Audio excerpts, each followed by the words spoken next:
Abbie Hoffman started out with civil rights movement in Georgia and Mississippi from 64 to 66. Some people thought he personified the hippie drug culture, often attracting attention through what became known as guerrilla theater, a phrase we all learned then. He took part in such events as throwing money onto the floor of the stock exchange, dumping soot and smoke bombs in Con Edison's lobby.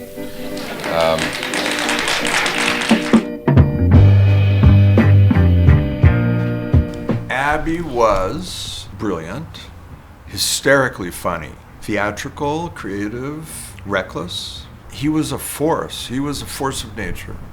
Abbie was viral before the word was even developed. It was press conferences, speaking all around the country. Abbie was an amazing speaker, comedic but serious. He was a great act, but also a great organizer. You know, he had great ideas. He usually had too many of them. You know, he could keep 40 people exercising his ideas. His head never stopped thinking. I always felt when I was walking around with him, I was carrying some big head around with me. So I don't remember exactly the first time I met him, but I know it was when I was working as the staff photographer for Liberation News Service. And we would cover Abbie and his activities and protests, and I would photograph them. So he started coming to the office to, get to know everybody. And that's how we met. And we just kind of hit it off. Abbie was a revolutionary. I met him and he said, "You keep me out of jail and I will make a revolution," and he did. He called me for a modeling job in this very bad Spanish. And halfway through it, I said, "I speak English. You could speak English to me." And I recognized his voice. I mean, he was a public person. He'd been speaking, in public for most of the 60s, right? As everybody's freaking out about the Vietnam War and getting drafted and killed, Abbie calls a demonstration at the Pentagon in October of 1967. And he said, "We're all gonna go to the Pentagon and we're gonna levitate it." So, 50,000 people showed up to levitate the Pentagon. The army comes and goes running up to them and says, "You haven't won a war since World War II, you're not gonna win this one." Right, take the offense, put them on the edge right away, yeah. The mobilization and the war in Vietnam was God knows how many groups. Some were pacifists, some were church groups. I mean, it was everything. What it's about is winning. I don't think there's any change that is decent, law-abiding, and polite and dignified.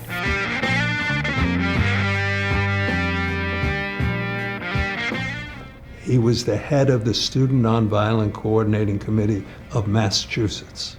But there came a time when black civil rights people said to him, "We love your support, but we have to lead our own organizations. And it's time for you to organize in your community." Ed did exactly what they asked him to do, organizing in the white community. Hippies turned into yippies. Hippies were people who broke with many Western traditions instantly by taking psychedelics, waking up the next day, and everything that they were handed down from their religion and their parents and was God, and they were creating a new world. So Abbie had this idea that the hippies could be turned into a political force. So he started this thing, and thing is the right word because it was not an organization, called the Youth International Party, otherwise known as Yippie. And he changed the whole thing. And within 10 days, he wrote a book called Woodstock Nation, creating a whole thing out of Woodstock, turning it into what it wasn't. It was a rock concert. He made it a part of the movement. The yippies believe in the violation of every law in the books, including the law of gravity. And all of a sudden, the New York Times, CBS News, they're all reporting, "Today, the Youth International Party issued a statement," and I'm like, huh? That's Abbie and two crazy friends of his. So everybody's taking this shit seriously. So yeah, Abbie made himself famous, and he used his fame and his myth-making, news-making abilities to affect politics, discourse, set the agenda for issues. And it'll be like a football game. Yeah. See? Football game's a good model. Right. Cops versus the Yippies or the National Guard or whoever, the paratroopers from Vietnam. I don't know who they're going to bring back to contain us. They're going to bring a lot of heavy equipment, see? And people will be watching that on TV and they'll say, we don't want to watch that boring speech stuff. We want to watch the Rose Bowl out there. The anti-war leaders tried to get permits to have demonstrations during the convention. Denied.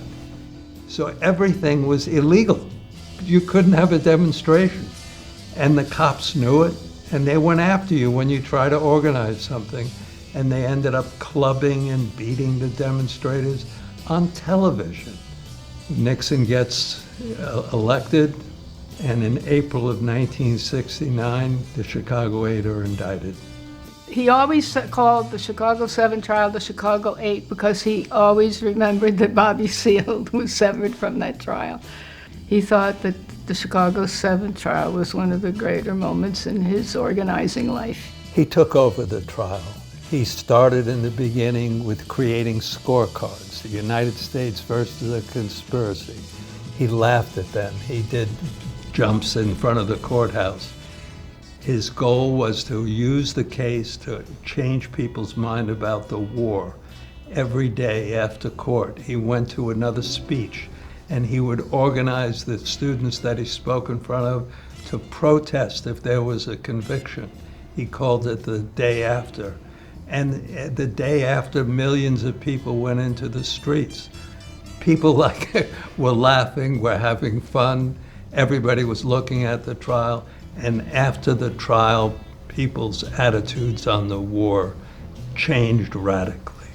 What we did in the 60s is unprecedented in Western history because the people rose up against its own military army and said, no, we don't want it.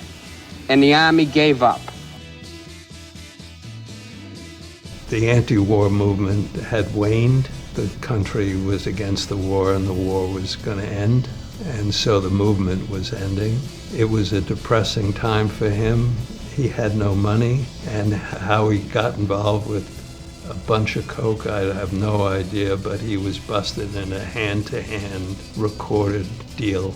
And he claimed that it was to write an article and do journalistic investigation. I think that was bullshit. I think he was just selling the coke like an idiot. Serious felony charges, he'd have decades in prison, so he chose to go underground. And I lost contact with him.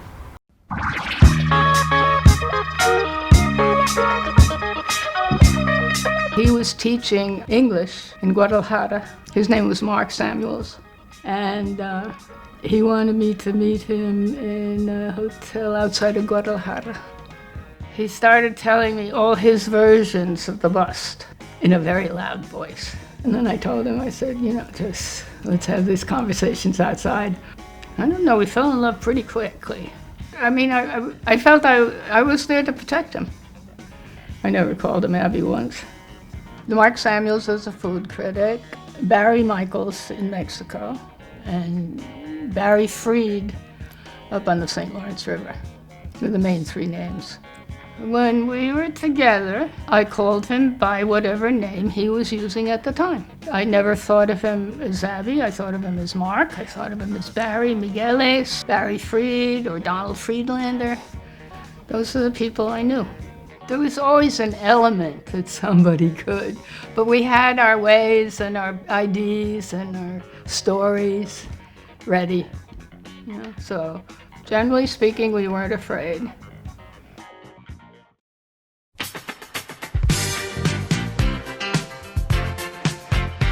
4 or 5 years later, Jerry Rubin, his friend, one of the other founders of the Yippies, invites me over for dinner at his apartment on the Upper East Side. And I come into dinner, and there's another couple there. They introduce me to the couple. This is Barry Freed.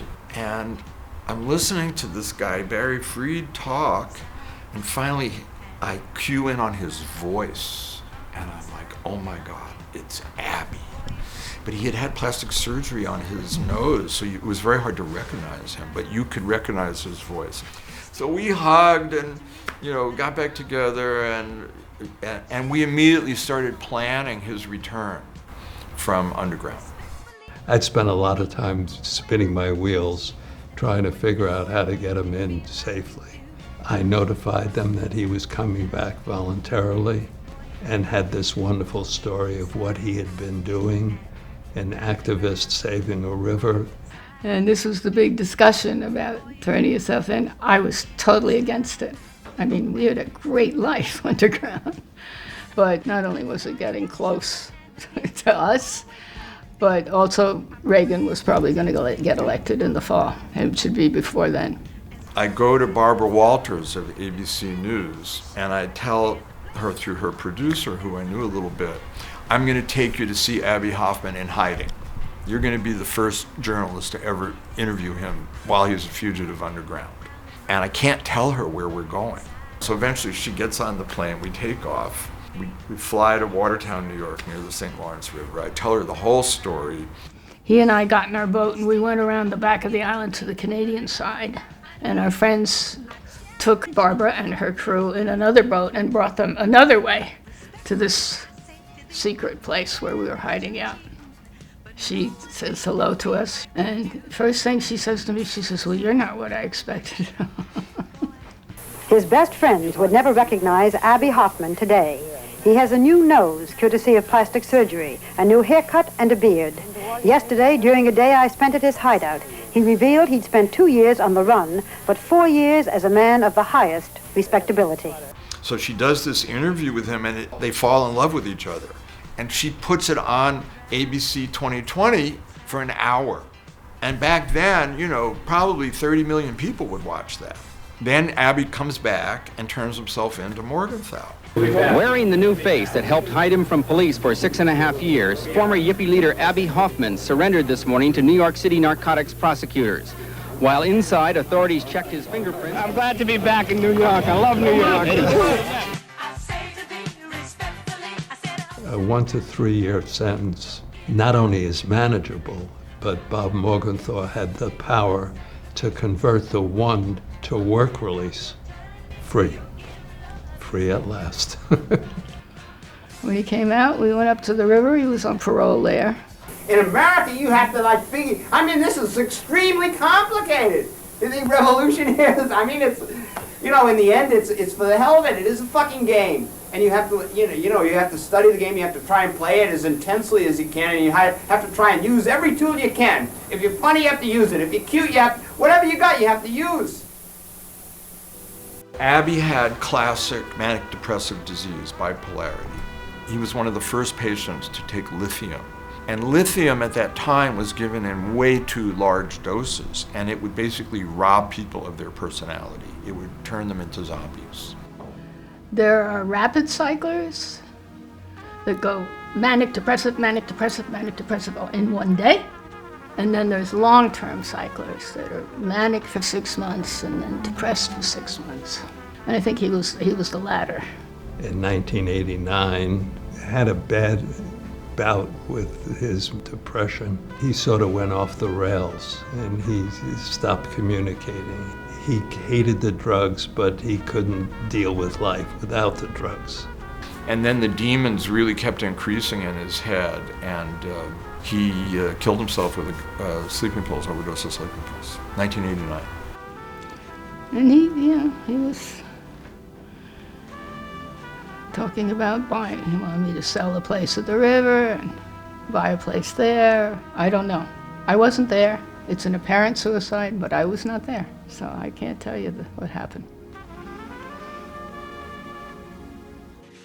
He did speeches, and that's how he made a living, getting speakers' fees. But one of the people in the audience said, so what were the 60s all about? It's now 1989. And he says, in the 60s, apartheid was driven out of America. Legal segregation, Jim Crow, ended. We ended the idea that you could send 1 million soldiers 10,000 miles away for a war that the people do not support. We were young, we were reckless, arrogant, silly, headstrong, and we were right. What are they going to do with it anyway? Would you have done it? What? Would you have taken $100,000 to call everything off? I would have taken $100,000 as to calling it off. Well, How much is it worth to you to call it off? call off A what? million? Would you have done it for $1 million? Revolution? Yeah. What's your price? My life. Blinded by the light, wrapped up like a douche, another runner in the night.